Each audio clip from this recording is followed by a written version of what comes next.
بسم اللہ الرحمن الرحیم۔ بنی اسرائیل کے لوگ بندر کیوں بن گئے؟ بنی اسرائیل کی وہ قوم جو بندر بن گئی، یہ واقعہ حضرت داؤد علیہ السلام کے عہد میں پیش آیا، جب ایک قبیلے نے قوم بنی اسرائیل سے علیحدہ ہو کر دریا کے کنارے اپنے رہنے کے لیے مکان بنا لیے اور وہیں آباد ہو گئے۔ ان لوگوں نے اکثر کام احکام تورات کے خلاف شروع کر دیے تھے۔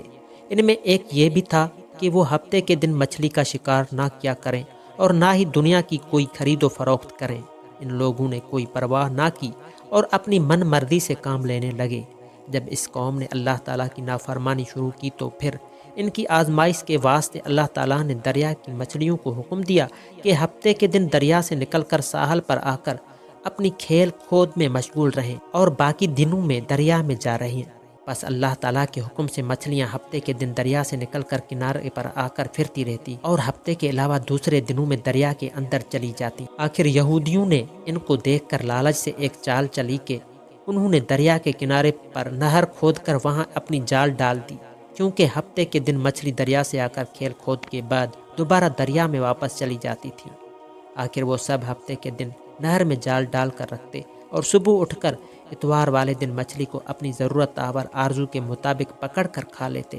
اپنی بڑی دانش مندی سے کام لے کر اللہ کو چکمہ دینا چاہ رہے تھے، لیکن اللہ تو ان کی تدبیروں سے خوب آگاہ تھا کہ وہ جیسا کر رہے تھے وہ اپنے لیے عذاب الہی کو دعوت دے رہے تھے۔ ان لوگوں میں 3 فرقے بن گئے۔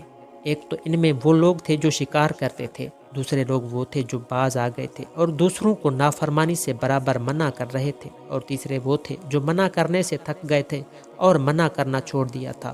تو اللہ کے عذاب کا دن آ پہنچا۔ ایک دن صبح کو اٹھے تو دوسروں کی آواز سنی تو دیوار پر چڑھ کر دیکھا کہ ہر گھر میں بندر ہی بندر نظر آ رہے ہیں، اور ان کی کیفیت یہ تھی کہ وہ آدمی کو پہچان کر اپنے قرابت والوں کے پاؤں پر اپنا سر رکھتے اور پاؤں چاٹنے لگتے۔ بالآخر وہ اپنے برے حال سے 3 دن میں سب کے سب مر گئے۔ تو مسلمانوں، نافرمانی کے سبب اللہ تعالیٰ کے حکم سے بنی اسرائیل کے چہروں کو مسخ کیا گیا، یعنی ان کی شکلیں بندروں جیسی ہو گئیں، اور ہم لوگ چونکہ خاتم النبیین کی امت میں سے ہیں، اس لیے زمانے میں گناہوں کے باوجود حضور اکرم صلی اللہ علیہ وسلم کی وجہ سے ہمارے چہرے مسخ نہیں کیے جا رہے، لیکن یاد رہے کہ قیامت کے دن اس نافرمانی کی سزا ذلت مسخ سے کم نہ ہوگی۔